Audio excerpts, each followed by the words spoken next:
Hi everyone, welcome back to my channel. मैं हूं शिवानी, लेकर आ गई हूं आप लोगों के लिए एक और कमेंट चर्चा की वीडियो। कमेंट चर्चा की मेरी पूरी प्लेलिस्ट है जिसमें बहुत सारी ऐसी वीडियोस हैं जो मैं आप लोगों को डेडिकेट करते हुए बनाती हूं, जिसमें आप लोगों के दिए हुए कमेंट्स को पिक करके उस पर आपको रिप्लाई करती हूं जो भी आपने मुझसे पूछा होता है। आज भी मैंने काफ़ी सारे कमेंट्स पिक किए हैं जो आपने मुझे पिछली कमेंट चर्चा की वीडियो में भेजे थे। अगर आप चाहते हो कुछ पूछना मुझसे या आपका भी कोई सवाल है तो इस वीडियो के नीचे जो कमेंट सेक्शन है ना, वहाँ पे आप अपने क्वेश्चंस छोड़ सकते हो नेक्स्ट आने वाली कमेंट चर्चा की वीडियो के लिए। और ये वीडियो पसंद आए तो लाइक करना, शेयर करना और मेरे चैनल पर बने रहने के लिए सब्सक्राइब ज़रूर करना और बेल आइकन को ज़रूर प्रेस करना ताकि मेरी वीडियोस के आपको नोटिफिकेशन भी मिलते रहें। आइए शुरू करते हैं। तो पहला जो क्वेश्चन है मेरे पास ये है किशोर फुलवारी का। उन्होंने पूछा है, मैम आप एडिटिंग सॉफ्टवेयर ऐप कौन सा यूज़ करती हो? मैं फिल्मोरा यूज़ करती हूँ जो कि लैपटॉप वर्जन है मेरे पास एंड मैंने उसे परचेज़ भी किया हुआ है, तो मैं वो यूज़ करती हूँ। नेक्स्ट कमेंट है मेरे पास हिना बुखारी का। उन्होंने पूछा है, मैम आप डेली वीडियो क्यों नहीं बनाती?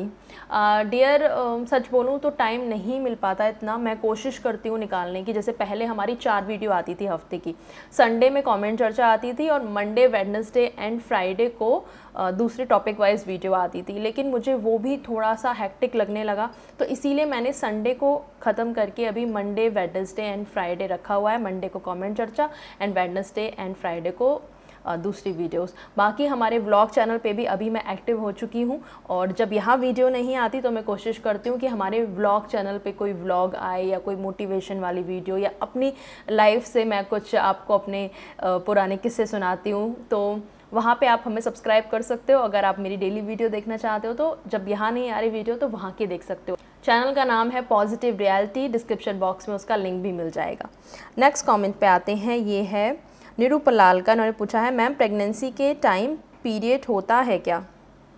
मतलब ये क्वेश्चन मुझे समझ नहीं आता। देखिए, थोड़ा सा पीरियड के बारे में, प्रेगनेंसी के बारे में अगर आप बेसिक नॉलेज भी रखते होगे तो ये क्वेश्चन नहीं आता। एंड चलिए कोई बात नहीं, मैं आपको बता देती हूँ। देखो, गर्ल्स के जो पीरियड होते हैं ना, वो आते ही इसलिए हैं कि हमारे पेट में, हमारे जो यूट्रस है उसके अंदर प्रेगनेंसी की तैयारी हो रही होती है। यानी कि एक लाइनिंग बनती है जो प्रेगनेंसी के दौरान बच्चे को सिक्योर रखती है, सेफ रखती है। ठीक है, तो वो तैयारी होती है हर महीने। और अगर प्रेगनेंसी नहीं होती ना, तो वो पूरी लाइनिंग जो बनती है प्रेगनेंसी में बच्चे को सेफ रखने के लिए, वो पूरी श्रेड होके, झड़ के बाहर निकलती है, जिसे ही हम पीरियड्स कहते हैं, जो कि 5 से 7 दिन के होते हैं, किसी किसी को 3-4 दिन के होते हैं। और अगर प्रेगनेंसी हो गई तो फिर वो लाइनिंग शेड थोड़ी ना होगी, वो लाइनिंग क्या कर रही होगी? बच्चे को सिक्योर रखे हुए होगी। तो पीरियड कैसे आएंगे? तो प्रेगनेंसी में पीरियड नहीं आते हैं, और पीरियड आने का क्या रीज़न है वो भी मैंने आपको बता दिया। और अगर गलती से, मतलब एमरजेंसी, बाय एमरजेंसी, अगर किसी फीमेल को ब्लीडिंग जैसा फील होता है, कुछ स्पॉट्स आते हैं प्रेगनेंसी के दौरान, आपको तुरंत डॉक्टर के पास जाके चेकअप कराना चाहिए कि ऐसा क्यों हुआ है। अगर थोड़ी बहुत स्पॉटिंग हो तो भी, क्योंकि ये ठीक नहीं है प्रेगनेंसी में। नेक्स्ट कमेंट है सौरभ का। उन्होंने पूछा है, मैम मेरा एक क्वेश्चन है। अभी मैं और मेरा गर्लफ्रेंड 22 साल का है। हम लोग जब सेटल हो जाएंगे तब शादी करेंगे, लेकिन हम लोग बर्थ कंट्रोल पिल यूज़ करना चाहते हैं। यूजुअली हम लोग कॉन्डम यूज़ करते हैं, लेकिन हम लोग बिना कॉन्डम पे भी इंटीमेट होना चाहते हैं एक बार के लिए।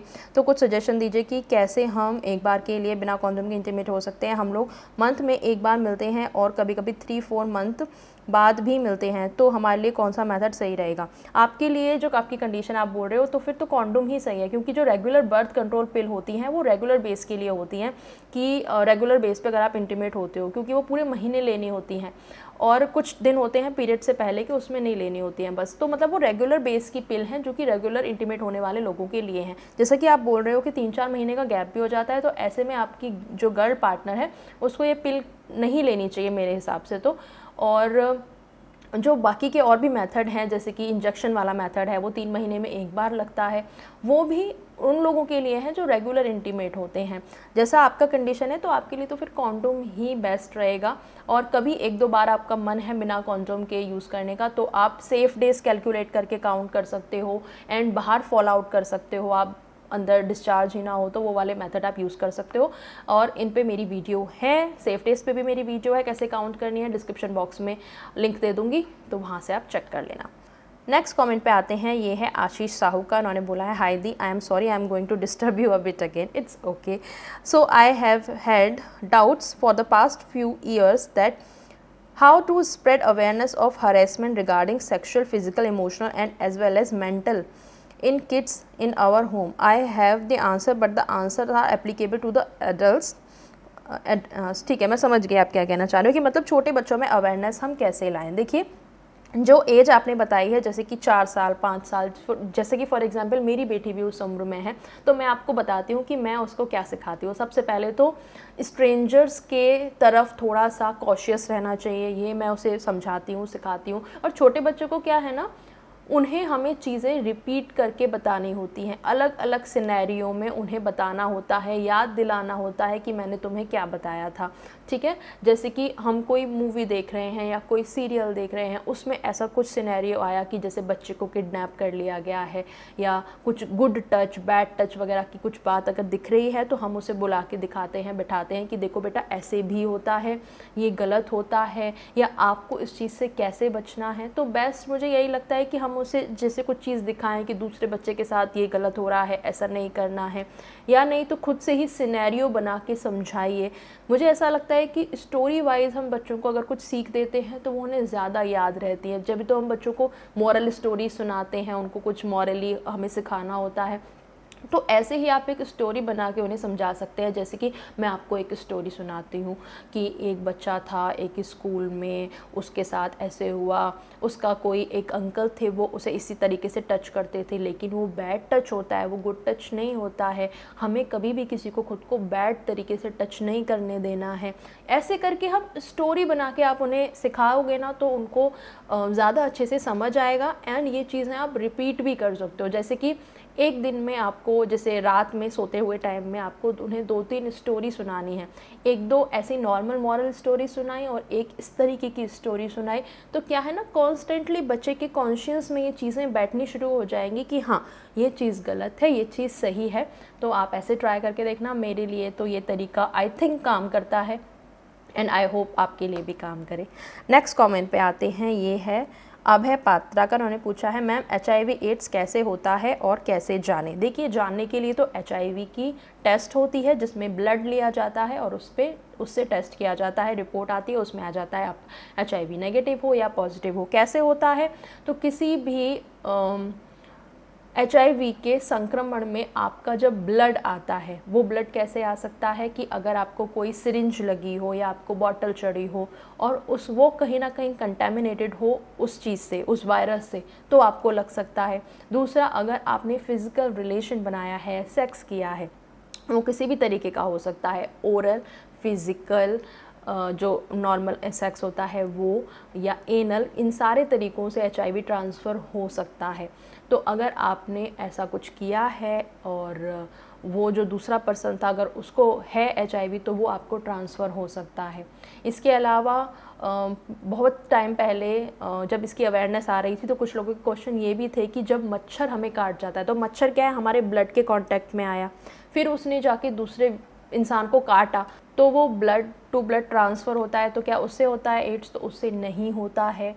अगर कोई इंसान HIV पॉजिटिव है और अगर आप उसके टच में आते हो, जैसे कि उससे हाथ मिलाना, उसके गले लगना, उसके कपड़ों को टच करना या उसके खाने को टच करना, इन सारी चीज़ों से HIV नहीं स्प्रेड होता है। इवन आप सेम बेड पे उसके साथ सो भी सकते हो तो भी नहीं होगा।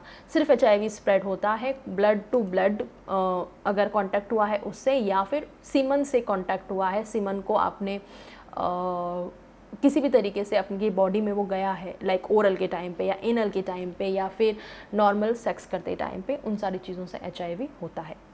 नेक्स्ट कमेंट पे आते हैं, ये है मोमिन अली फिजियो का, फोरप्ले कितनी देर करना चाहिए।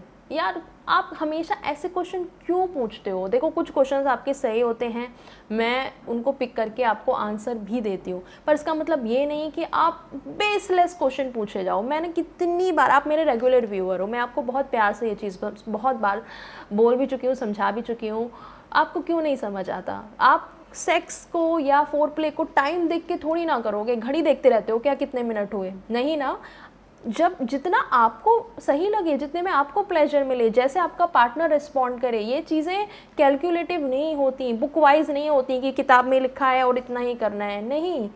ये चीज़ें आपकी इंस्टिंक्ट पे होती हैं, आपके मूड पे, आपके मन पे होती हैं, जहाँ आपको जितना प्लेजर जैसे मिल रहा है उस पे होती हैं, आपके पार्टनर के मूड उसके प्लेजर पे डिपेंडेंट होती हैं। तो जब जितना आपका मन करे उतना टाइम, ठीक है, इसमें कोई कैलकुलेशन नहीं होती। एंड प्लीज़ प्लीज़ ऐसे सवाल मत पूछा करिए जिनका कोई बेस ही नहीं है, मतलब वो बिल्कुल बेसलेस होते हैं। तो प्लीज़ थोड़े ठीक क्वेश्चन पूछेंगे तो मुझे भी अच्छा लगेगा, क्योंकि आप मेरे रेगुलर व्यूअर हैं। सो इतना मैं आपसे एक्सपेक्ट कर सकती हूँ। नेक्स्ट कमेंट और कोई भी नहीं है, यहीं पे ख़त्म होती है आज की वीडियो। और प्लीज़ थोड़े अच्छे क्वेश्चन भेजा करिए। इस वीडियो के लिए भी मुझे ज़्यादा क्वेश्चन नहीं मिले, और भी बहुत सारे क्वेश्चंस थे जो कि मुझे समझ ही नहीं आया कि मैं इसका क्या ही रिप्लाई दूँ, तो मैंने उन्हें पिक नहीं किया है। तो आप थोड़े अच्छे और क्वेश्चन पूछिए, थोड़े इंटरेस्टिंग पूछिए, थोड़े क्यूरियस वाले पूछिए, ताकि मुझे भी मज़ा आए उन्हें पिक करके उन्हें आंसर देने में। मैं इंतज़ार करूँगी, नीचे कमेंट सेक्शन में लिख भेजिए अपने क्वेश्चंस। आज की वीडियो के लिए था इतना ही। लाइक करना इस वीडियो को, शेयर करना, और मेरे चैनल पर बने रहने के लिए सब्सक्राइब कर लेना। हमारे व्लॉग चैनल को भी ज़रूर सब्सक्राइब करना, और इंस्टाग्राम पे भी आप मुझे फॉलो कर सकते हो। सो अभी के लिए मैं चलती हूँ, मिलूँगी अगले वीडियो में। Bye bye, take care.